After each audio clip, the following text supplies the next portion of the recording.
Hello, everyone. Here we are for another fantastic interview that we hope to be very, very good for you. I'm sure that you will all enjoy this time because today we have with us our dear colleague from Germany, our colleague and friend, Daniela Zurr. Daniela is a vet working on behavioral medicine as well. Daniela is a talented touch instructor, and Daniela works with small animals and exotic pets as well as zoo animals. Daniela is also from Nuremberg in the south of Germany. So welcome, Daniela. And also with us, we have the fantastic Alja Mazzini. Have I pronounced your names correctly? It's perfect. Mine is perfect. Very Zurich. good. Okay, Thank you, okay. Gonzalo. Okay, so welcome everyone.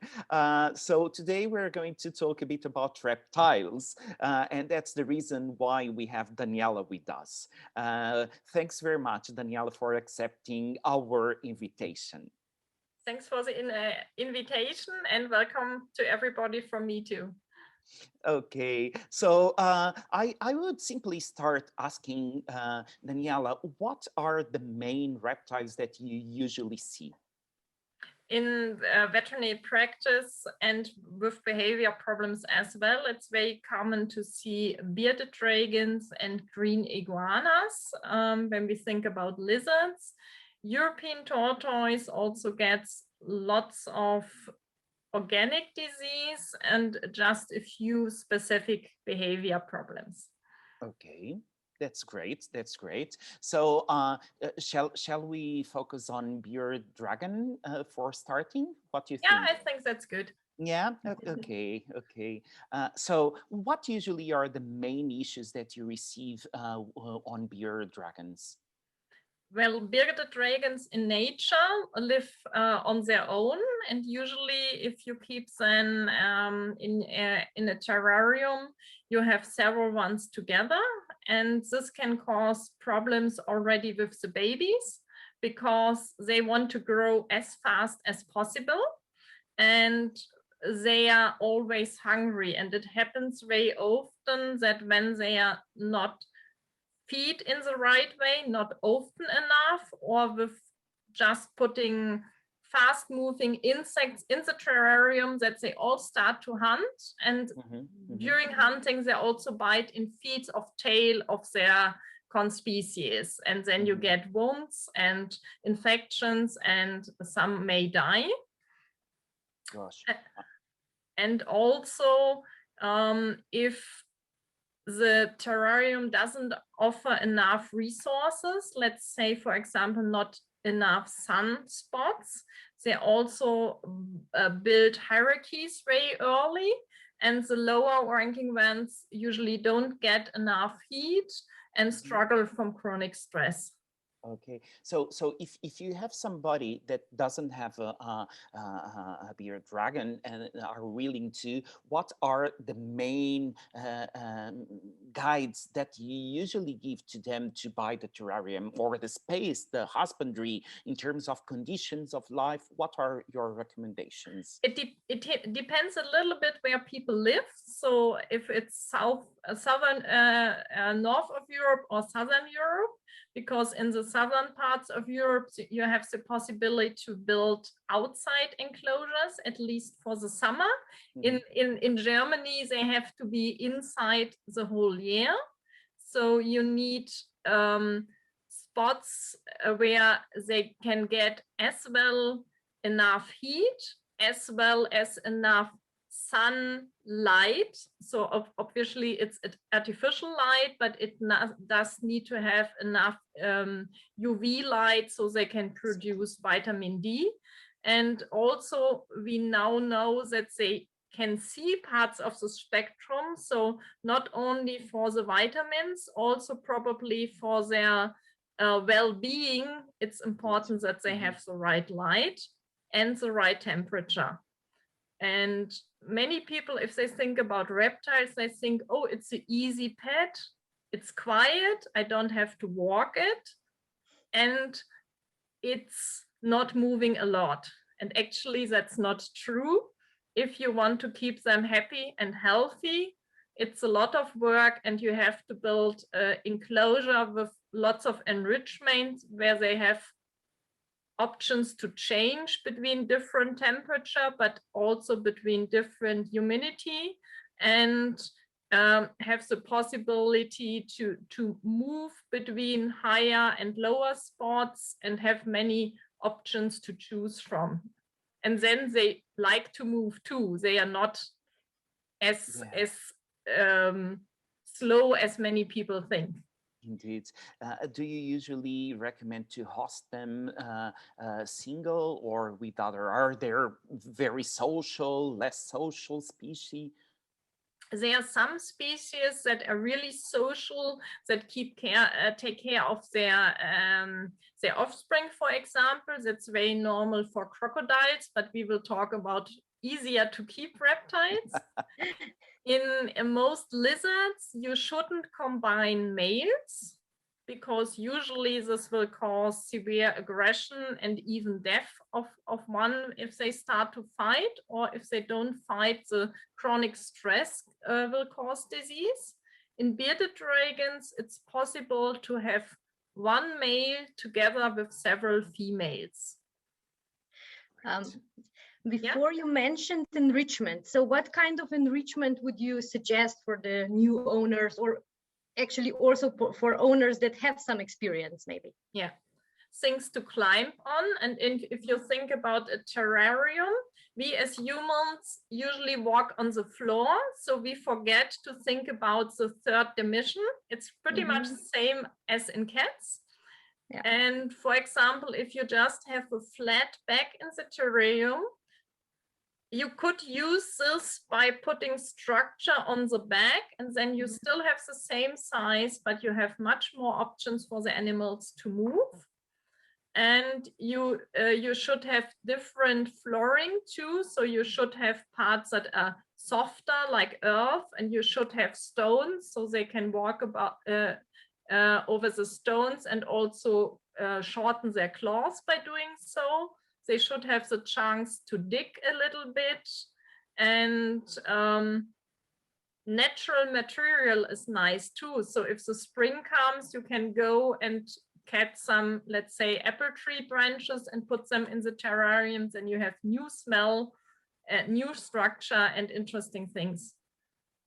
Perfect. Yeah. Great.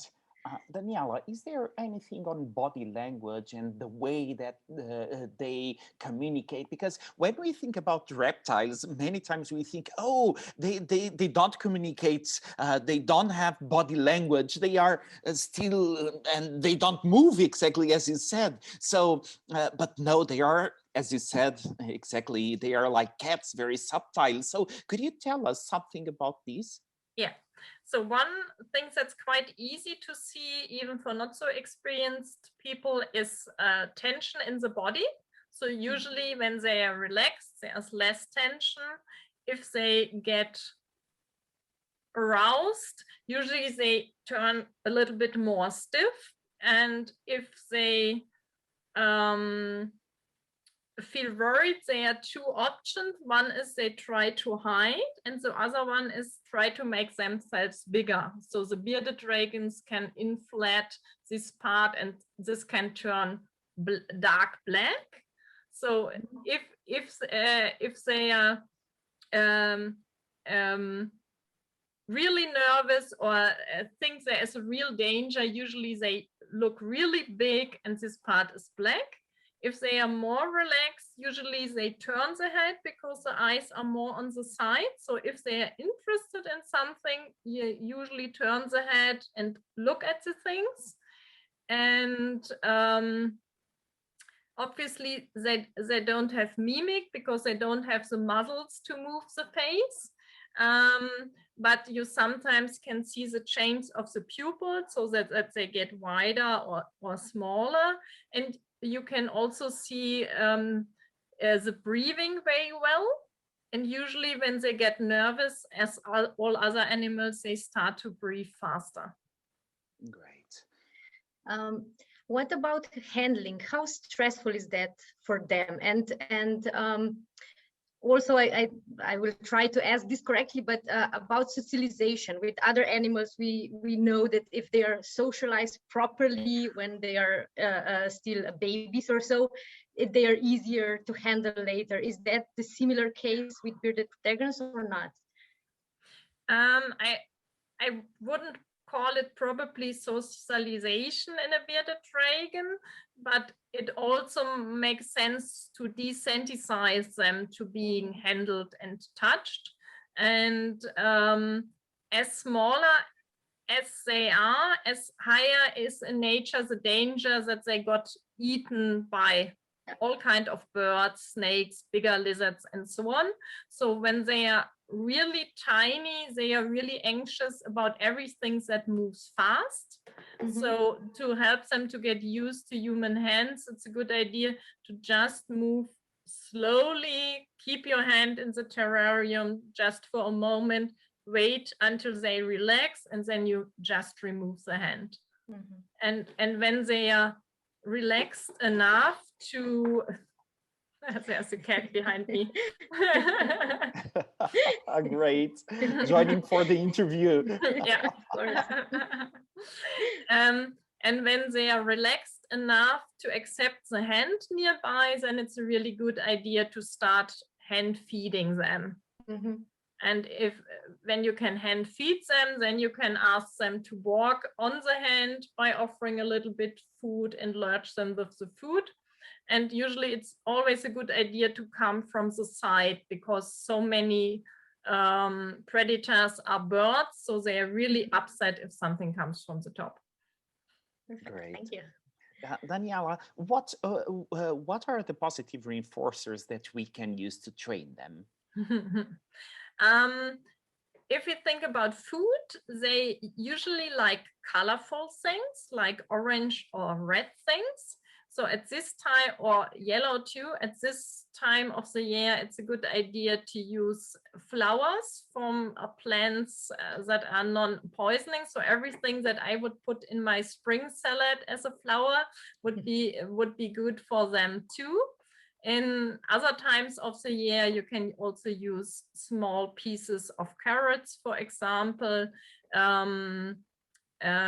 small pieces of what's the English word for that? You can try German and I can try English. Paprika. Oh, we say all paprika, but it's pepperoni. Or how is it? Yeah, but not the hot ones. The spicy ones. Yeah. It's those red peppers. Could it be red peppers? Yeah, red peppers. So. Red peppers. Yeah. When we put 3 or 4 different nations speaking English, then we find difficulties with some words, but we always find a way. We are behaviorists. Exactly. Yeah. We managed. And bearded dragons are quite omnivores, so they eat from insects to different kind of plants. They shouldn't get too much things with sugar, so I wouldn't use sweet fruit as a regular reinforcer. And you can also use insects too, but in former times we were overfeeding them with too much protein. So for a healthy, not too fast grow, it's a good idea that they don't get too much of them. Okay. Alia, is there something else you'd like to ask? I think we really covered nicely bearded dragons. Daniela, would you like to add something that we haven't covered, Daniela? No, I think, yeah. Oh, just one thing, they can make really good pets. So if you take good care of them and get them used to being around humans, when they are adults, they're usually pretty relaxed, and because they are not too big, they are much better pets than green iguanas, for example. Okay, great, great. Right. Before going to other very different species, speaking on lizards, on iguanas, at least here in Portugal, there is one thing that puts me very sad. It's the selling of tortoise. So many times you buy these terrariums with the shape of an island, with a palm tree in the center in plastic, you know. Oh, you mean turtles? Tortoises are Turtles, the sorry, ones. sorry. So as I did this mistake on the words, can you differentiate between tortoise and turtles? Yeah. So tortoises are the ones that walk on land and the turtles are the ones that live in water. Okay, And okay. there's obviously some species kind of in the middle. In the middle. But for most, it's pretty clear. And all the European species, except one, are tortoise. Okay, okay. So let's on turtles because especially those that we see in many pet shops, they are those that like to be in the water and outside the water. So these type of terrariums is completely awful in my opinion and should be forbidden to be sold.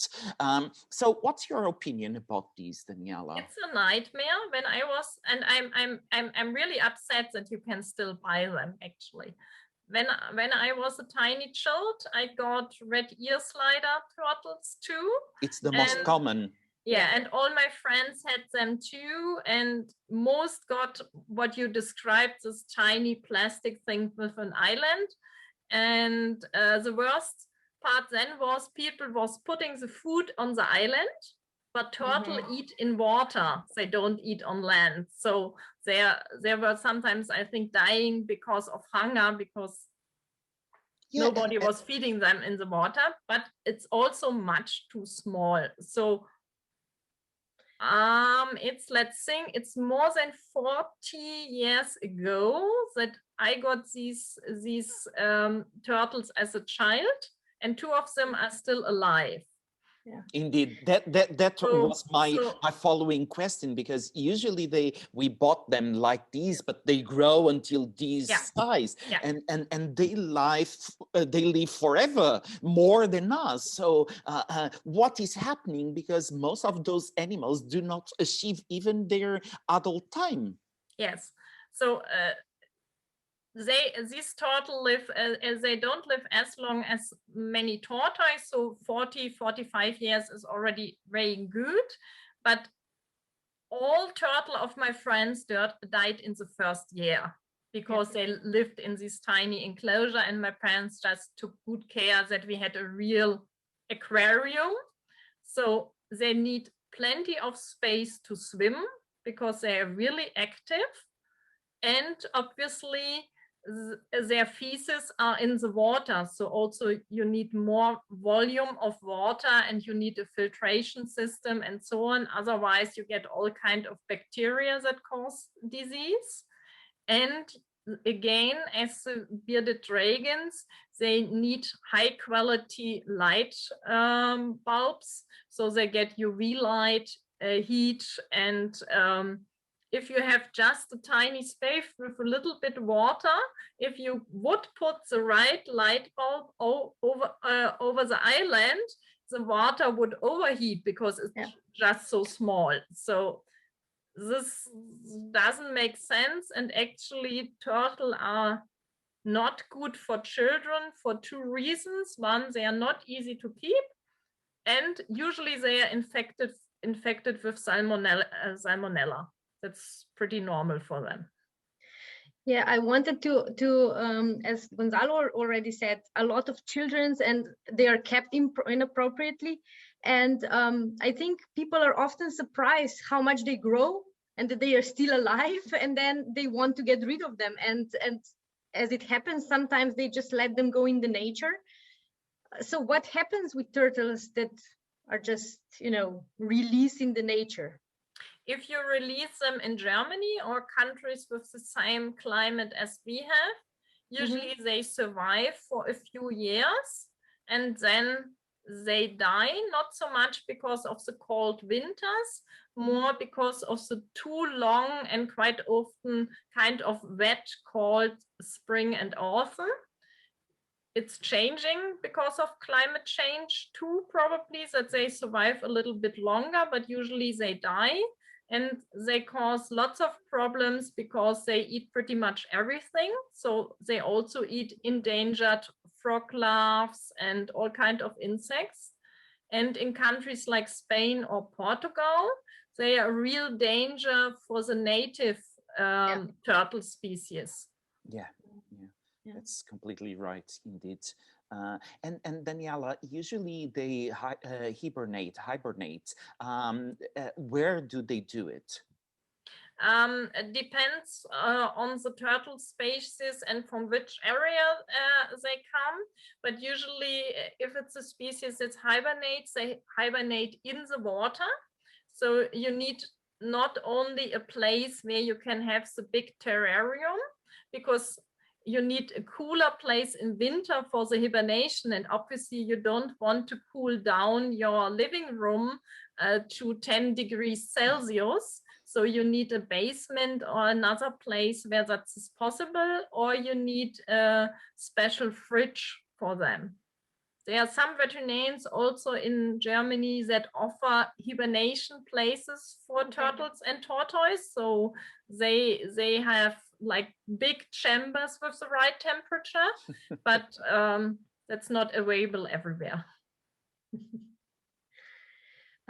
I really like this question because I'm always interested in that. But what about their enrichment? What can we do? Because now we talked a lot inappropriate handling and keeping them, but what people can do good for them or to enrich their lives. Well, the most important point for tortoise as well turtle, from my point of view, is that they don't get food at one spot and eat and are full, and then they are bored for the whole day. If we think about tortoise, that's a little bit easier because on land you can put things on several places and they have to walk and find it. In the turtles, you can, for example, do clicker training with them and let them swim around before they get a tiny piece of food. And they also just need bigger spaces to swim because they are really active swimmers, and they like things like water plants in the water. So usually we believe if a water looks clean, it has good quality. For them, sometimes if it's green and has algae and has plants in it, it doesn't look so beautiful for us, but it can have real good water quality and also better quality of life. Especially if they are tiny, they also want to have something on the top so they cannot be seen so easy. So they feel much better when they swim in something a little bit green. It's a little bit like koi's. Everybody who owns koi's wants clear water and wants to see the beautiful fish, but they wouldn't live in crystal clear water in nature. Indeed. It's a species that comes from really muddy water. And turtles and tortoise as well can be really easy trained. So they can learn a lot of things. There's some research from the University of Lincoln, from Anna Wilkinson, that they can learn pretty much everything that the mammal can learn too. Great. Daniela, what are the major behavioral problems that usually you see, both on tortoise and turtles? In turtles, a big problem is that when they get older, especially the females have a tendency to be really aggressive to other turtles. So quite often, let's say you start with 3 little babies, they are not only growing and need more space, it can also happen when they turn 8 or 10 years that you have to house them single. In males, in turtles, it can be a problem if there's only one female. that they want to mate all the time, and if the female doesn't have enough space to move away, this can happen in situations where the male is biting the female and is causing wounds and chronic stress. And obviously in females, when they want to lay eggs, they need a space to do so. And if there's no proper space available, they start to run and try to climb out of the enclosure. And sometimes people think they are kind of hyperactive, but in reality, they want to disappear to find a good space. And this is quite common in tortoise. Males can be difficult. You can keep, so as in lizards, it's difficult to keep males together. If you have a really big enclosure with lots of, let's say, bushes and things to hide behind, you can have only male group, but then you shouldn't have females in smell distance. And they smell very good, so you shouldn't have females in the same garden. That's very important. And coming again, you're talking about senses, and I think it's also very important for vets and non-vets to understand the way that they communicate by their body language and other ways of communication, because I remember about the nails of the male and so on. There are a few things that are very important on the communication of turtles and tortoises. Can you briefly give us some examples, please? Well, in the male turtles, some species have these really long nails, and they are important for the courtship behavior. So you should never cut them. It will bleed badly, but also it's an important communication tool. There are some species more in the tortoise because they can see each other better on land, that also have behaviors like staring at each other. And usually they try who is doing this the longest, and then one moves to the side. And this is quite subtle. It's again like with cats. Most people don't notice. If people are interested, there are some great videos about the gigant tortoise from Galapagos doing this. And because they are so big, it's really obvious. But if you have a smaller one, it's more difficult to see. And the male-female courtship behavior includes that the male kind of runs behind the female first. And if the female is not interested, she tries to hide. And if she can't hide, the male is not stopping. And what happens then quite often is that the male starts to bite into the front legs. That's still normal behavior if it just happens in that situation. But if the female cannot go away, it can happen that the male turns more and more aggressive and is then causing real bite wounds. I would maybe just ask, because you mentioned already before that with tortoise and turtles, you can have problems if you have groups of same sex or so, but what would be the best way to keep them? So in groups or separate, or how is the safest or the best for them? For the turtle, in many species, you're best on the safe side if you keep them single. For the tortoise, one male and several female works best usually.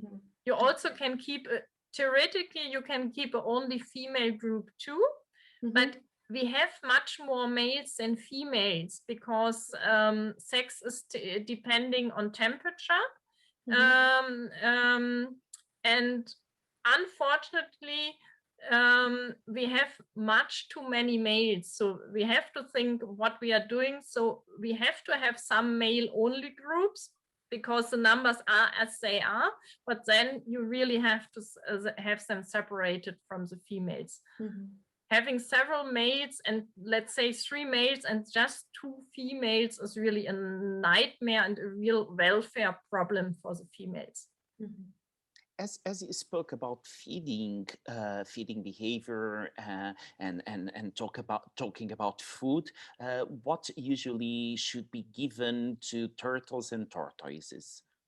To tortoise, usually the best food is herbs from really wild herbs. So not like many people do, they buy one salad and then they feed the salad for several days, because the herbs from outside have much more calcium and are much higher in fiber than salads. So like lettuce, because many times I see people giving lettuce and that's all. Yeah, doesn't make sense at all. And 2 iguanas as well. Yeah. But we're going to speak about iguanas in a minute. Okay. So if you have a big enclosure, so let's say it that way. If you want to have tortoise, you have to have a garden. Otherwise, just keep your hands away. And if you have a garden and the enclosure is big, there are already all kinds of herbs growing in it. And you can grow some outside, so you can add some extra food. And there are long lists on the internet which kind of herbs work well for the tortoise. Pretty much everything we can eat, they can eat too, but they are more flexible, or let's say their tongue is less different sensitive, because they also like things that have tiny dorns and nestle and things like that we probably doesn't like. Indeed. And in turtles, it really depends on the species. Many of them have a more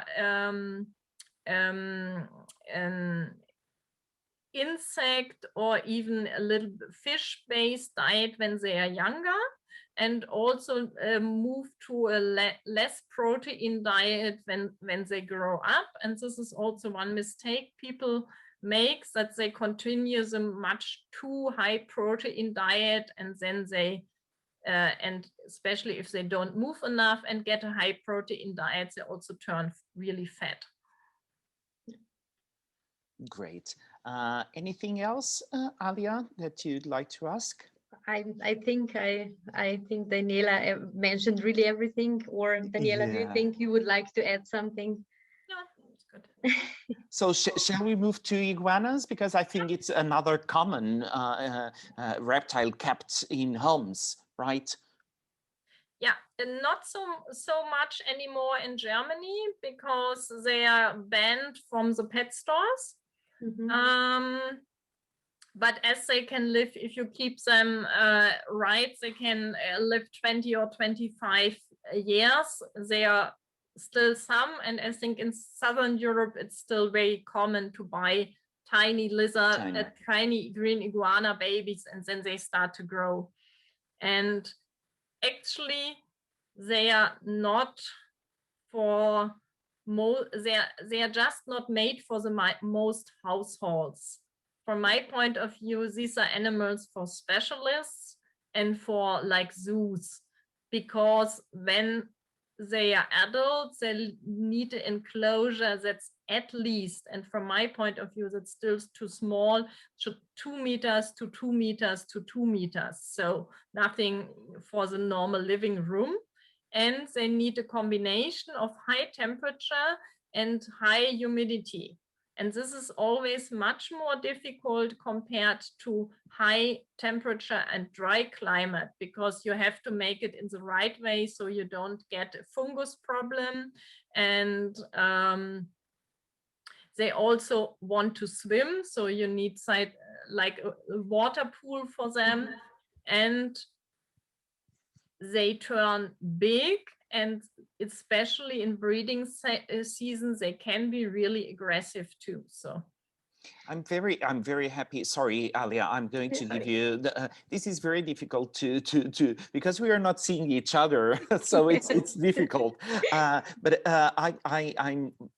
very happy to already have been in Nuremberg, and proudly I saw Daniela treating a huge iguana. You remember that big one?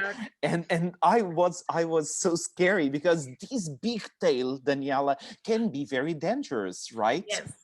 Yes, they have, well, that's what they use when they are in danger in nature. I have seen, and I may have shown you the video, Gonçalo, about 2 tiger cubs in a, I think, American zoo, and somehow a green iguana jumped in, and the iguana was using the tail to keep the tigers on distance and did quite well. They have power, and if you get the tail into your face, you can get injuries, and if it's your eye, there can be real damage. So they use the tail also to communicate something. Yeah. So if you approach and they want to keep you on distance, what they usually first do is make themselves bigger, go kind of up on the legs, and then the tail starts to move a little bit. And if you don't react to these body signals and approach even more, then it can happen that they just really hit you with the tail. And if you come very near, then they may bite, but they use the tail if you are still on some distance.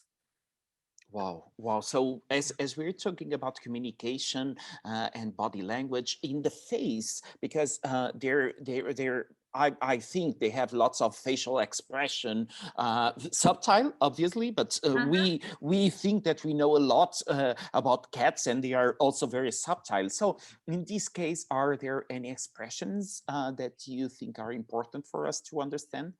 Yeah, it's a lot has to do with head position. And you have to know that there are special movements of the head, and there is a way to move the head that's individual. So they have a kind of individual pattern.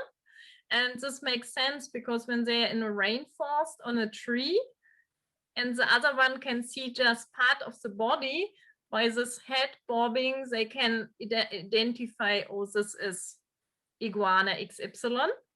And also they use it in conflict situations, and quite often after a conflict too, that they still show their arousal by this, but also they can have this delob, what they can, so a bearded dragon, it goes like this, and a green iguana, it goes like this, and you can see kind of combination of position of the head and tension, if they are interested or if they are more worried or aroused. And sounds as well. Sounds, vocalization. In green iguana is pretty unusual. Okay. Any of those species that we spoke use vocalizations? Bearded dragon? No. Not really. Tortoise and no. turtle, no. Okay, no. So no, there's no singers on reptiles. Alia, sorry, I interrupted you. No worries. I was just going back to aggression a little bit, because people mention maybe when they get bigger that they get aggressive towards people also. So comes this from mating, and or what's the reason for aggression normally? In green iguanas, as a species, obviously you have defensive and offensive aggression. And what sometimes happens when they are small, that they more use the flight option when they are worried, and when they get bigger, they may switch a little bit to the fight variation. And also it's a question of learning. So sometimes they just learn as dogs or cats that people don't notice the slight signals. But if they try to bite once, the hand will probably move away, and then it's learned behavior. And from the hormonal change in breeding season, males try to build a territorium, and they defend the territory. And if the territory is a terrarium, it's not such a big issue. But if they run free and they decide the sofa in the living room is part of their territory, then this can be a problem. And this is just, they shouldn't have a chance to run free so much that they establish a territory out of the terrarium. And also when you train behaviors, and you can do that quite easy, like target behaviors or a signal for go back to your cage or things like that, then it usually still works when the hormones change. But if you haven't established trained behaviors yet, the breeding season is not the right point to start. And females usually pretend the area where they want to lay their eggs or where they laid the eggs. How normally, because they are so big, people keep just one. Is that the right way, or should be in pair, or what's the best way? Actually, I would say for iguanas in private households, usually it's a best option, just because you also you cannot keep males together again, and with male and female you can also have conflicts. And if they don't have a second terrarium, then it's better to keep just one. If you have males that grow, so as babies they should live in groups, because in nature they live in sibling groups. So when they leave the eggs, they disappear, and then they find each other and live together in sibling groups, and they find each other probably by smell. And if you have a baby iguana and this grows up without contact to other iguanas and it's a male, they have a tendency to show breeding behavior towards humans. And breeding behavior in green iguanas means biting into the neck of the female. And it happens sometimes that they try this on humans too, and people may think it's aggression, but actually it's mating behavior. So as we're speaking about behavioral problems, we already spoke about mating behavior problems. We already redirected to the owners, which becomes a problem to the owners. We already spoke about aggression. Are there other behavioral problems that we can find in iguanas? Yeah, sometimes they show abnormal repetitive behaviors, and usually this is trained by the owner. So it starts like iguana walks and scratches a little bit the wall of the terrarium, and people open the door, and then they are busy, so the iguana is scratching more, and at one point people think, oh, it's too much, and open the door, and sometimes then it goes on, and at one point it becomes an abnormal repetitive behavior. You can train them very nicely to wait quietly until you feed them, for example, or until you interact with them. And also sometimes when they are not well kept, they can also develop repetitive behaviors like patterns, pacing, or waving and other behaviors. Am I right? Waving is quite uncommon. Running and pacing, yes, happens. But what I see even more often, I call it, and this is not an official term, the couch potato syndrome. So quite couch potato syndrome. Yeah. Means that they are overfed, they don't have enough enrichment, and they become very inactive.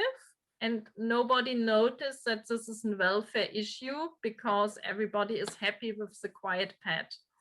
Yeah. So as you spoke about enrichment, what are the types of optimization or management of the environment that people can give them? Because you started mentioning that they are very big, so it's difficult to keep them at home, but also in terms of mental stimulation, it's very important, right? Yeah, so it's a really good idea to give them the option to swim. And if you don't have a big pool in the terrarium, it's an option to offer a bath tube or something like that for them to swim. Obviously, should be separate from the one for the humans for hygiene. And mental stimulation, you can do like target training with them so that they really have to climb for their favorite food. You can teach them that they do all kind of tricks like turning from runs, like circling, sit and wait, obviously because of the anatomy is not a sit like in a cat, but wait on one spot and get some food. And they need lots of branches in the terrarium that are big enough for the individuals. So if they are adults, you need like branches like that, because they want to rest their body on the branch. And if it's too small and the body is much bigger, that's obviously not possible, but lots of options to climb in all directions. What about, because you mentioned that sometimes they get too fat, what's the appropriate food? What should they get? Apart from leches. Exactly. And compare, so similar to the tortoise, herbs are an important base of the diet, but they need a little bit more protein. So it's a good idea to give, for example, different kind of sprouts. And you have to add some extra calcium, like sepia or tiny pieces of shell from eggs. And you really need a good mixture of many different plants to get a balanced diet. And it's possible to really calculate it with computer programs.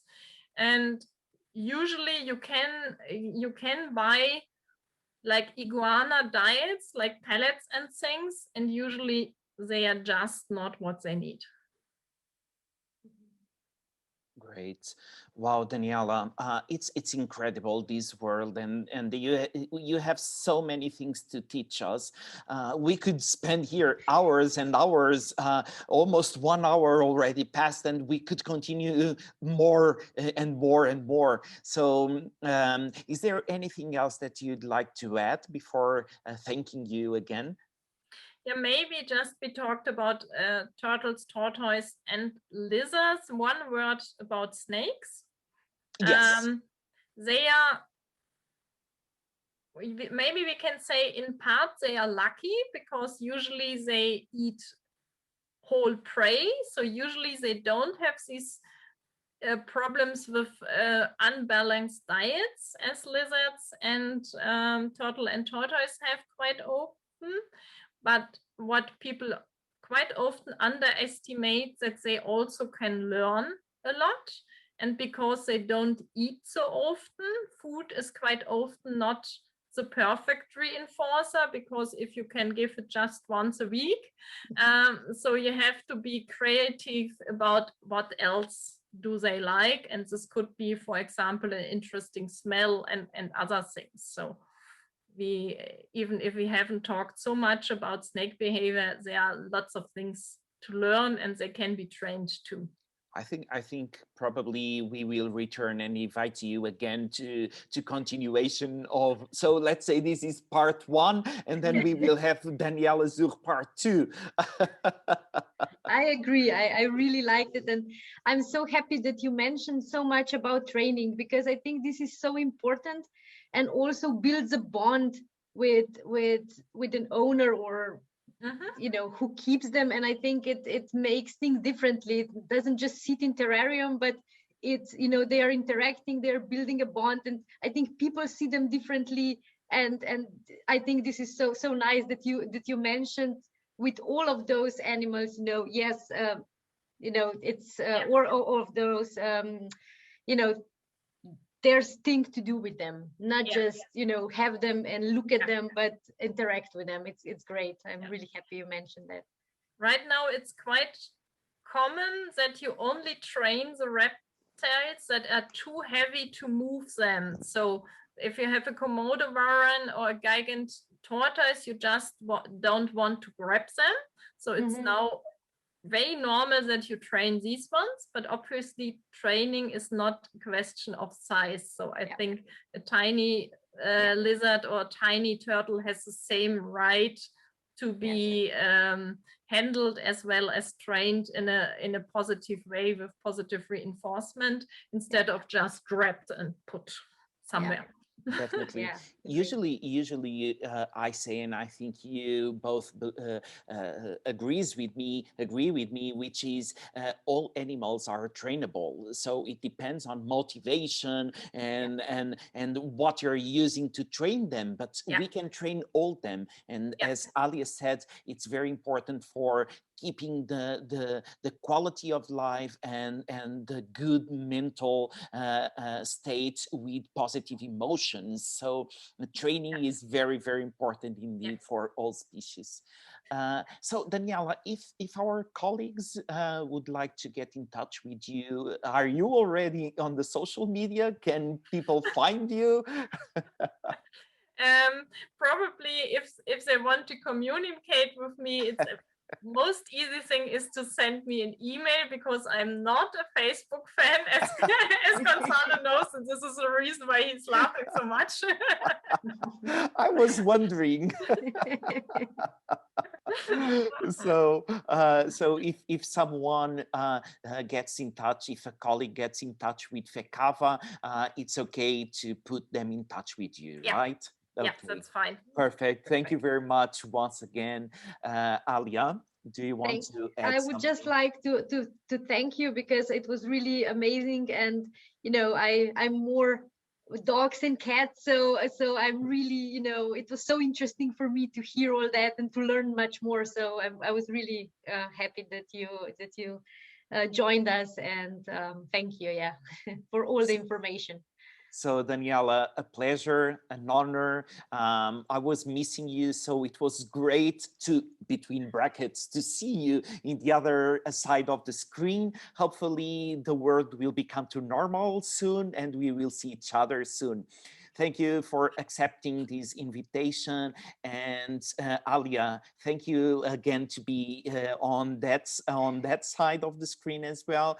And thanks to Andrea, who is hide, not with us, but making all the efforts for these work. So I think we are making history, and together with FECAVA, we are giving very, very important information to our colleagues and also to owners. So thank you very much, and see you in the next episode. Thank you all. Thank you, three. Bye. Bye. Bye.